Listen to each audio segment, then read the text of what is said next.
یہ مثال خود نبی اکرم صلی اللہ علیہ وسلم نے دی ہے. ایک بڑی طویل اور بڑی پیاری حدیث ہے. جب غزوہ تبوک کے لیے حضور تشریف لے جا رہے تھے، لشکر بہت بڑا تھا، 30,000 کا لشکر.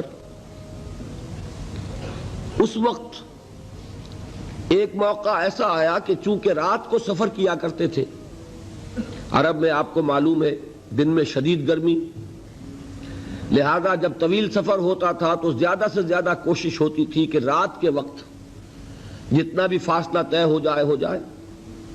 پھر فجر کی نماز ادا کر کے بھی جب تک دھوپ کی تمازت نہ ہو، جتنا بھی آگے سفر طے کر لیا جائے، جب دھوپ ہو جاتی تھی تو پھر قیام. ایک مرتبہ ایسا ہوا کہ ساری رات چلتے رہے، پھر فجر کی نماز ادا کی، پھر لشکر کا کوچ ہو گیا. تو اب ظاہر بات ہے وہ وقت ایسا ہوتا ہے کہ شدید نیند کا غلبہ ہوتا ہے. تو تمام صحابہ پر نیند کا غلبہ ہو گیا. نتیجہ کیا نکلا کہ اب اونٹنیاں جو ہے یا اونٹ جن پر وہ سوار تھے انہیں گویا کہ آزادی نصیب ہو گئی. کسی کا منہ ادھر کو اٹھ گیا ادھر چل پڑی، کسی کا ادھر اٹھ گیا ادھر چل پڑی، کسی کو کیکر کا درخت نظر آ گیا اس میں کھڑے ہو کر ناشتہ فرمانا شروع کر دیا، اس لیے کہ جو اوپر سوار ہے وہ اونگ رہا، اور لشکر پورا منتشر ہو گیا. حضرت معاذ ابن جبل رضی اللہ تعالی عنہ یہ راوی ہیں اس واقعے کے اور اس حدیث کے، انصاری صحابی ہیں، اور ان کے شان میں حضور نے یہ الفاظ استعمال فرمائے ہیں کہ اعلمہم بالحلال والحرام معاذ بن جبل. میرے صحابہ میں حلال اور حرام کے احکام سے سب سے بڑھ کر واقف معاذ بن جبل ہیں. یعنی فقہی معلومات ان کی بہت تھی. اللہ نے جیسا میں نے کل عرض کیا تھا، ہر چیز کا اپنا ایک تقاضا ہوتا ہے. کسی کا فلسفیانہ ذہن ہوتا ہے، اسے قانون سے دلچسپی نہیں ہوتی. کسی کا قانونی ذہن ہوتا ہے، اسے فلسفے سے دلچسپی نہیں ہوتی. تو حضرت معاذ بن جبل رضی اللہ تعالیٰ عنہ کو قانون اور احکام سے بڑی دلچسپی تھی. تو حضور نے فرمایا اعلمہم بالحلال والحرام معاذ بن جبل. انہی کو عامل بنا کر حضور نے یمن بھیجا تھا. تو جو گفتگو اس وقت ہوئی تھی وہ بہت اہم ہے فقہی اعتبار سے، کہ اجتہاد کے لیے وہی دلیل ہمارے ہاں، وہی حدیث جو ہے بطور دلیل بیان ہوتی ہے. حضور نے فرمایا معاذ تمہیں میں یمن بھیج رہا ہوں، کوئی معاملہ پیش آئے گا تو کیا کرو گے؟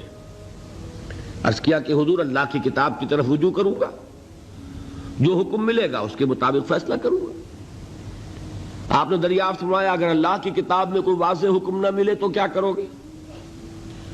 تو عرض کیا کہ حضور پھر میں آپ کے فرامین، آپ کے فرمودات جو بھی میرے علم میں ہیں ان کی طرف رجوع کروں گا، اس کے مطابق فیصلہ کروں گا.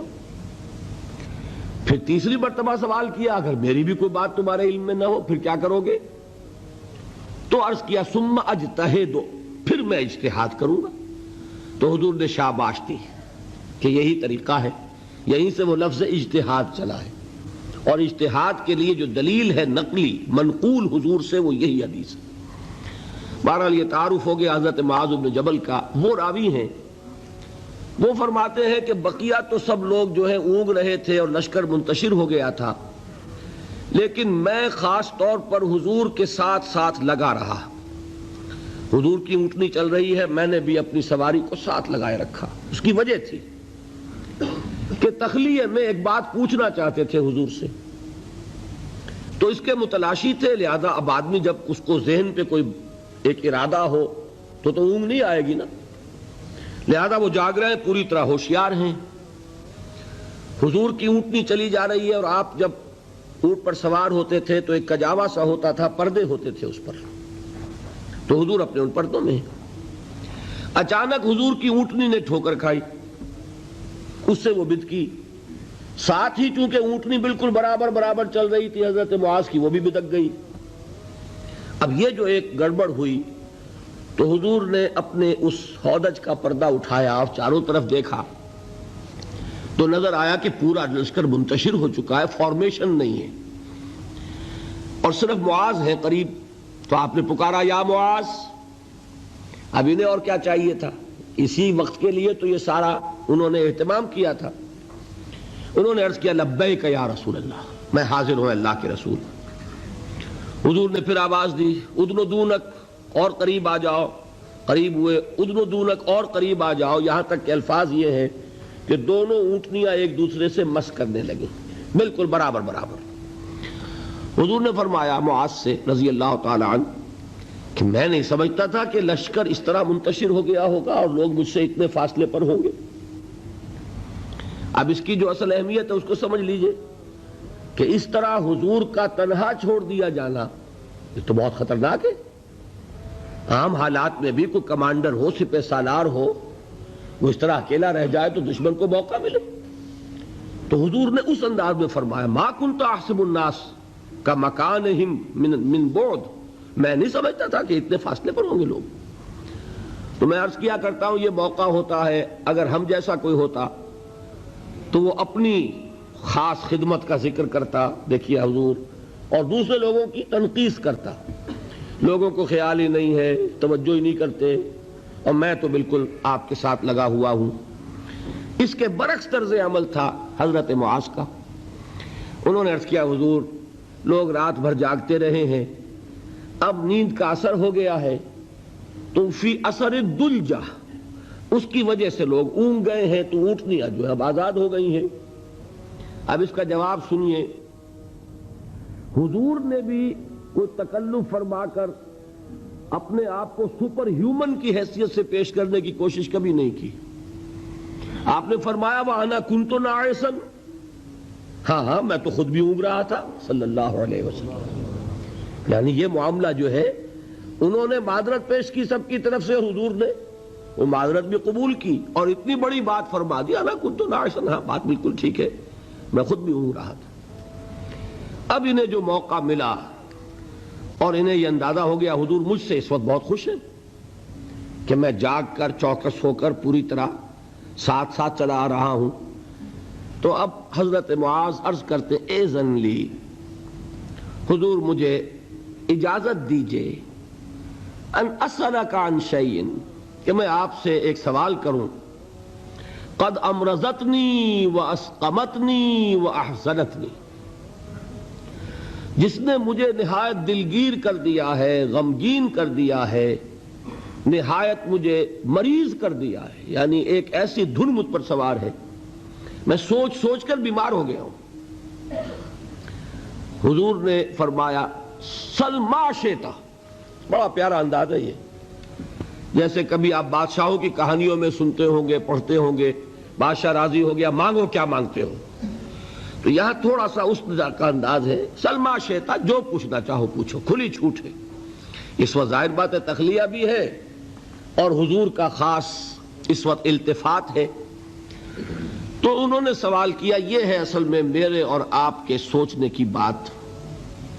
صحابی ہیں، صحابہ میں اس درجے کے حامل ہیں کہ حضور نے سپرلیٹو ڈگری استعمال کی ہے خاص اعتبار سے، افعل التفضیل اعلمہم بالحلال والحرام معاذ بن جبل، صحابہ میں حلال اور حرام کے سب سے زیادہ جاننے والے معاذ بن جبل ہیں۔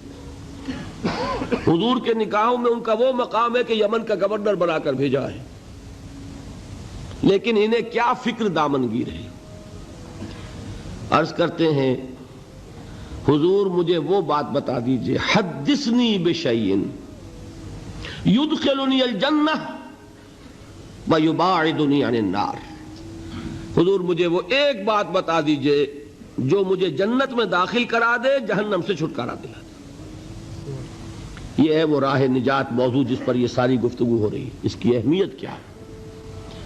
انہوں نے یہ نہیں سمجھا کہ ہمارے لیے تو نجات ٹیکن فار گرانٹڈ ہے، ہمارے لیے تو جنت میں سیٹ ریزرو ہے، ہم محمد کے صحابی ہیں صلی اللہ علیہ وسلم، ہمارے لیے کیا سوال، محاسبہ ہوگا اوروں کا ہوگا، جزا سزا ہوگی اوروں کو ہوگی، نہیں۔ ان صحابی کو یہ فکر دامنگیر ہے، اور کیا الفاظ کہے، قد امرضتنی واسقمتنی واحزنتنی، مجھے تو اس فکر نے بیمار کر دیا ہے، مجھے سخت غمگین بنا دیا ہے۔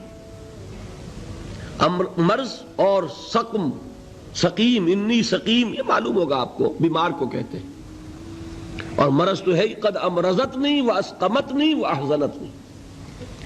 اب اس کا جواب حضور نے جو دیا وہ اس وقت اس کے پورے الفاظ مجھے یاد نہیں، لیکن وہ وہی ہے جو سورۃ العصر میں آ رہا ہے ہمارے سامنے۔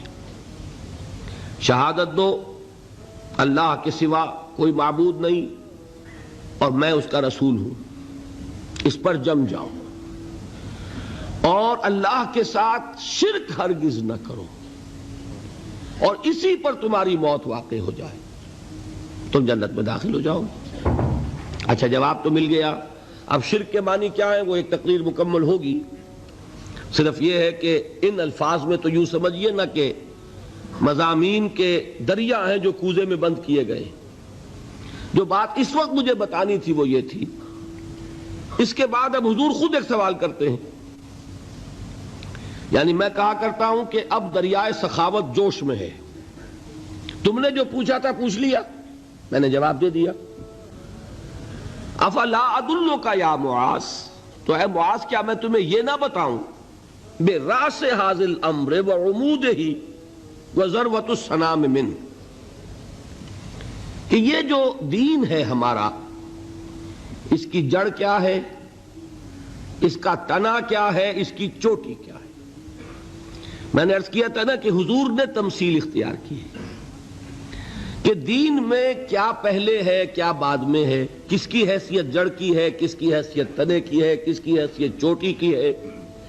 جب تک کہ اس کا فہم حاصل نہیں ہوگا، ہو سکتا ہے کہ بنیادی باتیں آپ نظر انداز کر رہے ہوں اور ثانوی اور غیر اہم باتوں کو آپ بڑی مضبوطی سے تھام کر بیٹھے ہوئے ہوں۔ اسی کو کہا تھا حضرت مسیح علیہ السلام نے یہودی علماء پر تنقید کرتے ہوئے کہ تم مچھر چھانتے رہتے ہو اور سموچے اونٹ نگل جاتے ہو، بڑے بڑے گناہ تو کر رہے ہو اور چھوٹی چھوٹی باتوں کے اوپر دست و گریبان، مناظرے اور جھگڑے۔ یہی حال ہمارا ہے آج۔ سود جیسا گناہ، اس میں پوری قوم ملوث۔ جھگڑا کس پر ہو رہا ہے کہ رفع یدین ہے یا نہیں ہے، ہاتھ یہاں بدیں گے یا یہاں بدیں گے، اس پر تو جھگڑے ہیں۔ من دیگرم تو دیگری، اس پر فرقے بازی۔ لیکن سود، رشوت، حرام خوری، یہ سب کر رہے ہیں۔ حالانکہ یہ ہے جڑ کی بات، وہ ہے ثانوی بات۔ اسی کو کہا کرتے ہیں کہ اشرفیاں لٹیں اور کوئلوں پر مہر۔